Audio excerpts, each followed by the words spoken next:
This is the millennium, the United States' time. I'm Vishal Sharma. Today we will explore one of the most important events in our nation's history, the creation of the Constitution. Following the American Revolutionary War and independence from Britain, the United States was operating under the Articles of Confederation. Between 1786 and 1787, a rebellion known as Shays' Rebellion took place, revealing the problems embedded within the Articles. Factors such as a lack of hard currency, post-war economic depression, and harsh government policies precipitated this rebellion. The only money the national government had at the time came from the states, and yet the government could not force delinquent states to pay this money. In addition, the Articles could only be amended by unanimous vote of the states, allowing any single state to veto any proposed amendment. Finally, disputes between states also arose, such as the argument between Maryland and Virginia regarding the division of the Potomac River. It became clear that the Articles lacked the necessary powers to adequately resolve the conflicts between the states. In 1787, all colonies, with the exception of Rhode Island, met in Philadelphia for what is now known as the Constitutional Convention. There, George Washington was unanimously voted to preside over the delegation. I did not defeat King George to become King George. Early on in the convention, it was agreed upon that the old Articles would be done away with, leaving room for a new constitutional government, as suggested by Alexander Hamilton. Hamilton also advocated a British type of government, being the first person to also suggest a bicameral Congress. His plan, however, was not considered by the convention because it too closely resembled the British system. A firm union will be of the utmost moment to the peace and liberty of the states.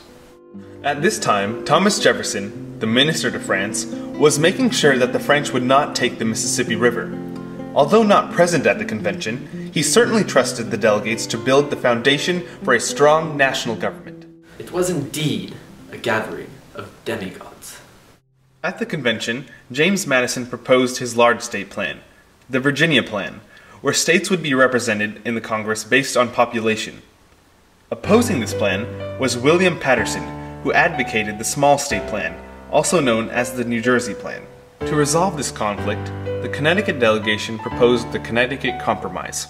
In this compromise, the states would be represented by population in the lower house and equally in the upper house. As I was the first man to arrive at the decided location, I used my time to create a plan for the new government, which has come to be known as the Virginia Plan. It is in part for this reason that I am known as the father of the Constitution. It later became apparent that the apportionment of the lower house would become a problem. The widely accepted idea as counting a slave as 3/5 of a person had been popular during the time of the Confederation Congress, and proved to be a fair way to represent the population in the southern states.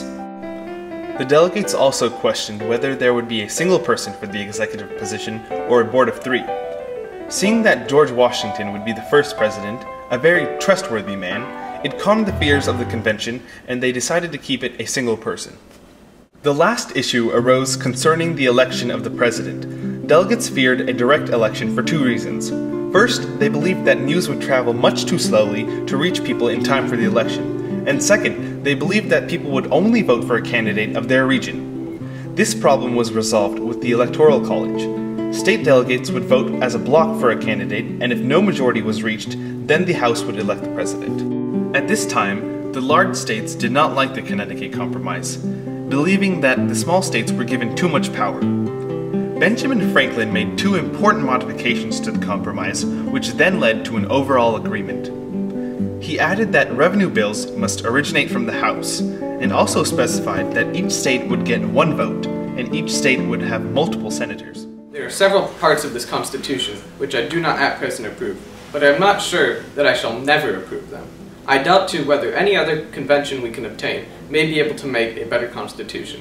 It therefore astonishes me, sir, to find this system approaching so near to perfection as it does, and I think it will astonish our enemies.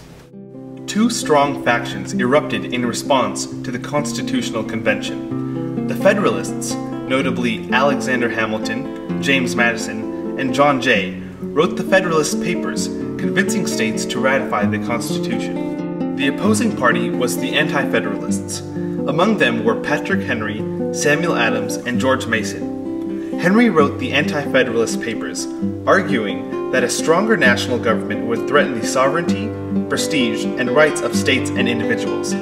As a concession, the Federalists devised the Bill of Rights, guaranteeing the rights of individuals. In every state, the opposition to the Constitution was strong, and in 2 states, North Carolina and Rhode Island, it prevented ratification until the definite establishment of the new government practically forced their adherence. Little did our founding fathers know that the creation of the Constitution would lead to the great nation we have today. Thank you for joining us. I'm Vishal Sharma, and this has been The Millennium, the United States' Time.